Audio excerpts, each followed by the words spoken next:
Okay, Yariv. So first of all, how many years ago did this all begin? Netspark, Rimon. It began almost 15 years from today. Actually, it's established by Rabbi Yoshua Shapira from Yeshivat Ramat Gan, that 15 years ago, he understood that there's going to be a problem. There is a new thing called internet, and we are talking about 15 years ago, okay? There wasn't any images, but only text. And he understood that in the future, there's going to be a problem how to balance between family values and free access to information that, as I said, 15 years was really limited. But I think that he realized what's going to happen. And there was an understanding that the solution had to be technological, not just telling people what you're supposed to do or you're not supposed to do. It had to be technological. Exactly. So we understood that in order to, I don't want to use the term fight, but in order to stand against the technology, we need to develop a technology that actually will help ourselves and our kids to deal with this streaming of technology. And therefore, we started actually manually. I mean, there was people that actually read text and use censor, basically. Yeah, but after the years, when the growth was rapidly, we understood that we have to develop something much more sophisticated, and therefore we started to develop a very sophisticated algorithm by very smart guys that actually develop new after new algorithms that today, I'm proud to say, that we have one of the most sophisticated artificial intelligence with many patents, that today we're able to identify in milliseconds images, videos that usually need, let's say it's a 1 hour video, our system able to scan it in almost 1.3 seconds. Wow. In order to not... Today, the numbers on Netspark are amazing. About 100,000 households enjoy protected home internet.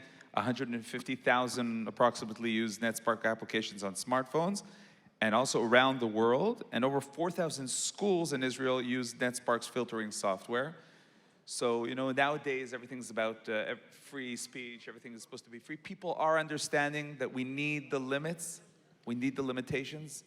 Yeah, I think that first of all, we succeeded to create a change in Israel, and we also succeeded to create a standard that responsible parents, those who have remote software in their home router and Netspark application in their kids' smartphone.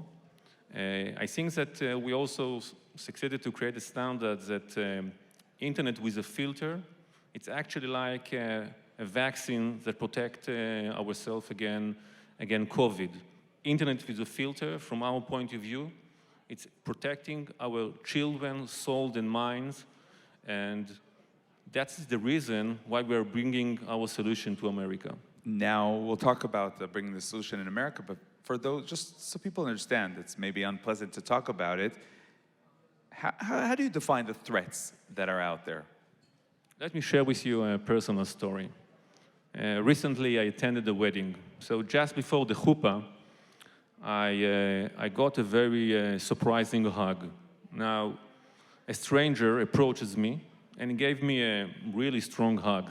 Now, even though we are used getting hugs in Israel, it's quite strange to get it from a completely stranger. So he approaches me and told me that we never met, but he told me that you saved my son's life. And at that moment, I felt that we became close and friends, like we know each other for a long time. He told me that his son was addicted to pornography. He locked himself for countless hours in his room and watched this terrible pornography content. And he said to me that he, as a father, he felt helpless. And our technology, our Netspark solution, helped him to stop that. And we need to understand that the internet brought to our life an amazing thing. First of all, it helped us to stay connected with our families, friends, colleagues, especially during the COVID.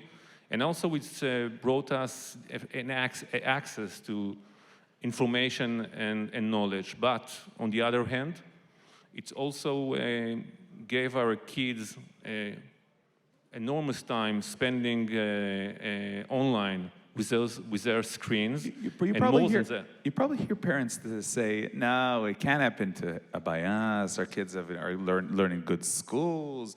Our kids are tzaddikim, as we say in Hebrew. Yeah, so I think first of all we need to say that we are talking about a social pandemic. I will give you some data. The statistics say that the average age of child that's being exposed to pornography, it's 11.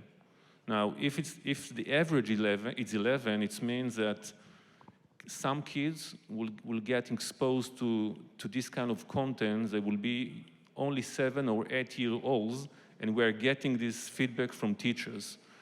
2 out of 3 kids reported that they've been exposed to inappropriate content even before they were bar mitzvah.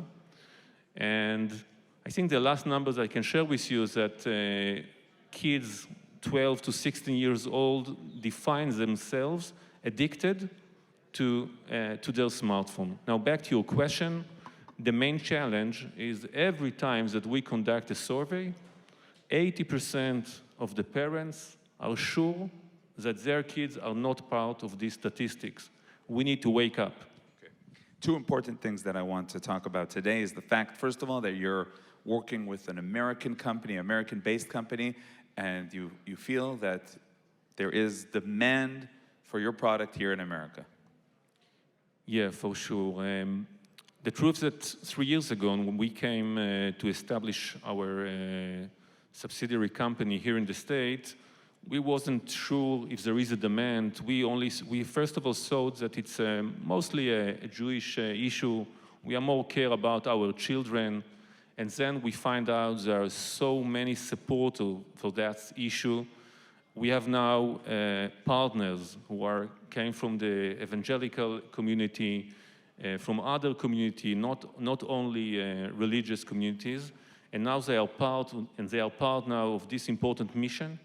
And I think that in the news, we mostly heard about the progressive, and I was happy to see that there are so many people, not just among the Jews, but from other communities that care about our children's future. 2 more important issues that I don't want us to miss. First of all, that it's not only for children. It's very important that, ideologically people are saying it's for the kids, but it's not only for the children. Yeah, it's the truth that it's very comfortable for us to talk about children, but it's not all about children. Usually we define the problem of the internet, we define 3 main problems. The first problem is inappropriate content, exposure to. The top problem is pornography, but it's not only pornography, it's also gambling, weapon, drugs, and other stuffs. The second thing, it's called screen time. It means that regardless what your children are watching, the time that they spend on the screen, instead of meeting in person with friends, playing outside, it's a problem, and we can call it as it is. It's addiction. But it's not only a kid's problem. We all suffer from this problem. I think that if we will be honest, most of the people here, including me, will admit that when we wake up, even before we say Modeh Ani, we're checking our WhatsApp and emails, okay? So we need to deal with that. Last but not least, I understand that you're working with legal authorities in terms of fighting sex offenders.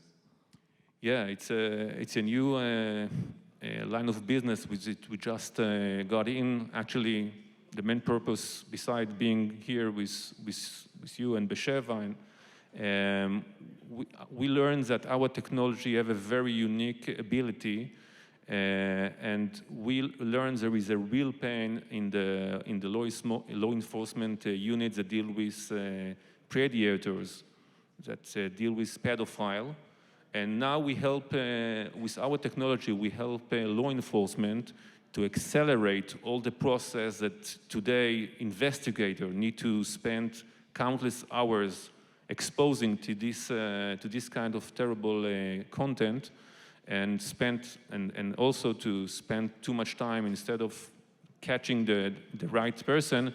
With our technology, we accelerate everything, and after a few hours, they are receiving a report of all the explicit content that we found on the suspect devices. Okay, Yariv Pear, CEO of Netspark. Ramon, thank you very much. Thank you very much.